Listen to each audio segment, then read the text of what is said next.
Fáilte a chuirde an Féidir Leat le Gaeilge Mhaigh Cuilinn.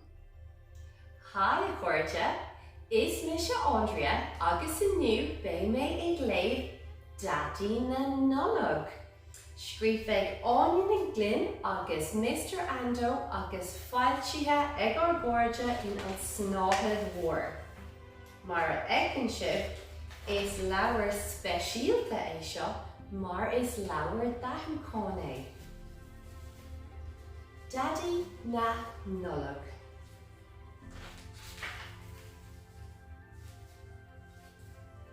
Tá gach ina rud sa chóir sleamhnán.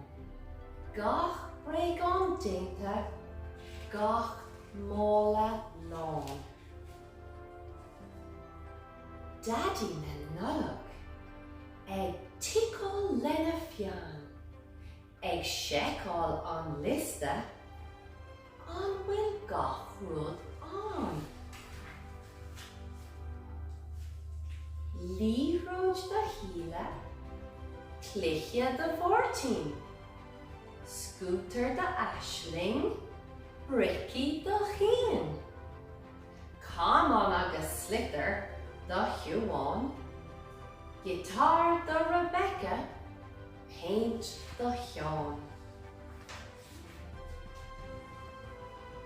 Teddy beag álinn de gara ó, na mílte leabhar, na céadta babóg. Míreanna Mary agus gligíní, millseán seachláid agus stáisiún sprí. Tá gach rud an, tá na sífríar bís. Táim Daddy na Nullag tríd an lista arís. Scetamíní anois na fianna rua. Rudolph ag bant ceol as a chlugaí nua. Ag crúbáil na talún, ré le himimecht.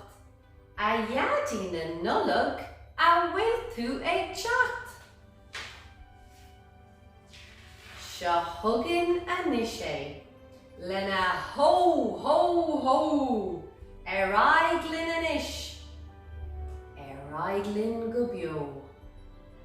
Sús, sús, sús, in ear de lo sa spéir. Sús, sús, sús, go háir san air. An bhecinn tú anoisí, ag dul thar an ngealach. Seo thugann Daddy na Nullag, fágaí an bailach. Thar timpeall an domhan in éonithe amháin. Daddy na Nullag ina chóir sleamhnán.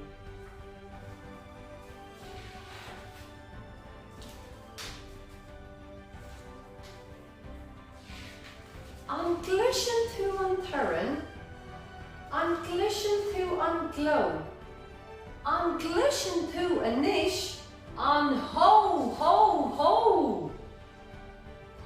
An pháistí ina gula, gach duine ina lí.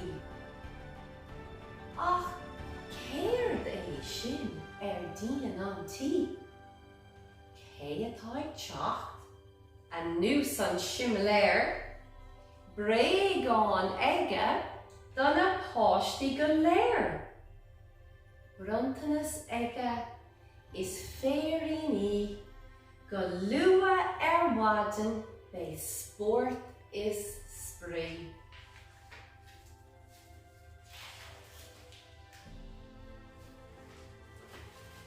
Daddy na Nullag. Sús leis arís, in irde sa spéir. Timpeall an domhan go léir. A hain, a dó, a hain a dó a trí. An gluiseann tú ceol na glugaíní.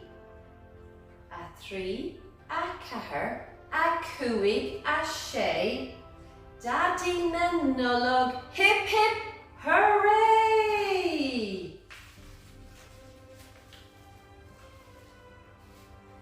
Tásúla gom gur bhain sibh taitneamh as a leabhar álainn seo, agus tásúla gom go mbeidh bréagán deasa ag teacht ó daddy na nulog.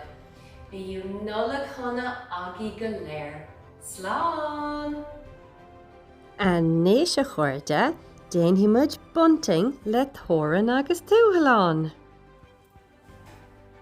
Hi, it's Mr. Torn. Hi, it's Misha Tuan. Agus is níomh táhaid chun bunting nula go dhéanamh ach chun atá tastal. Tá felt, Gloss, Bui, Gurum, Jarrug, agus Rashta. ag tastal. Tá ribíní in nachna agsúla freisin, Aragad, Orga, Gurum, Bon Jarragaitrum agus Bon Jarragtrum. Tá scissor ag tastal freisin agus tá glú. Dús dearmach jet triantán.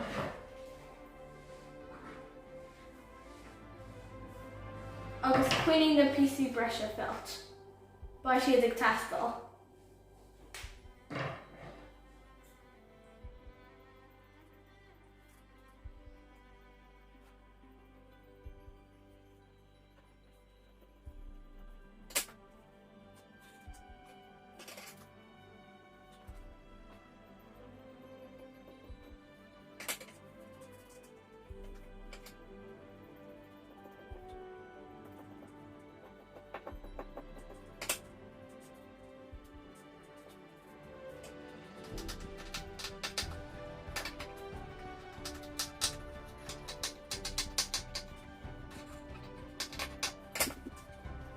Tá jet triantán gearthair amach agan.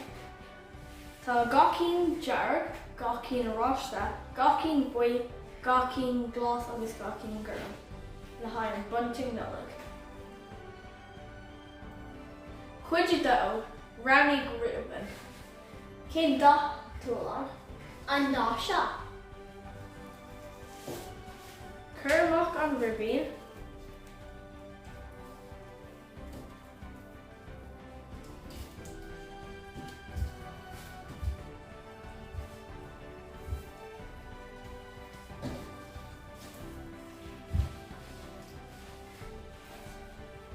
Agus glú na triantán air. Sha Trinton Rashta. Sha Trinton Jarrug. Sha Trinton Bui. Sha Trinton Gloss. Sha Trinton Gurum. Sha Trinton Rashta. Sha Trinton Gloss. Sha Trinton Bui. Sha Trinton Gurum. Sha Trinton Jarrug.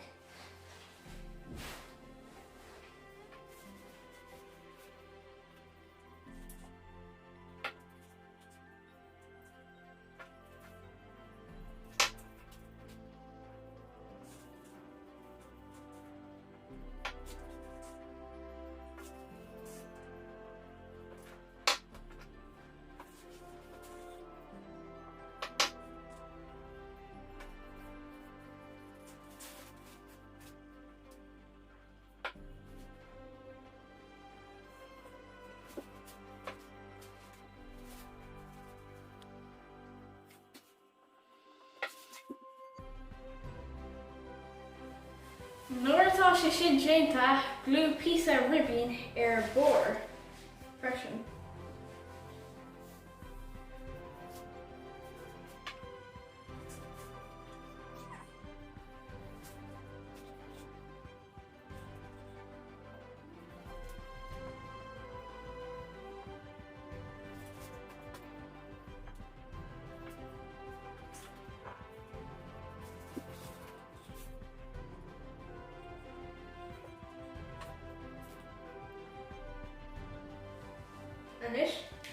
nullag bunting agad.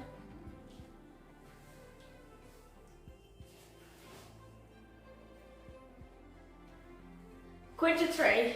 Anis, úsáid na písaí breise felt go litricha nullag a ghearán amach. An cuid déireach tá an litricha ghearán amach agad an nullag. Tá se é buí, an dearag, an buí, ó gcuireann, dearag, aráiste, é glas agus aráiste agus G gcuireann.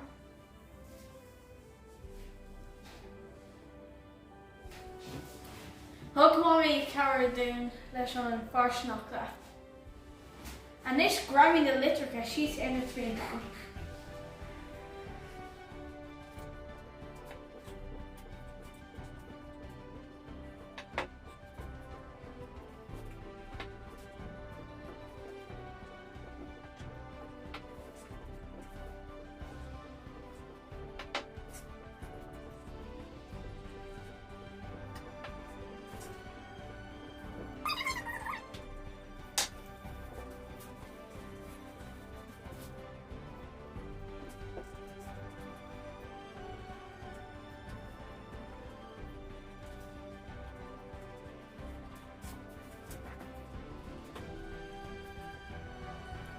An nullag. Seo ar bunting nullag, na siúlgam gur bunte tap na bheas. Nullag chuna! Slán! Gur a míle maithagí tóran agus túthaláin. Nullag chuna a chuirde, bí Gaeilge ag úsáid an Gaeilge. Slán!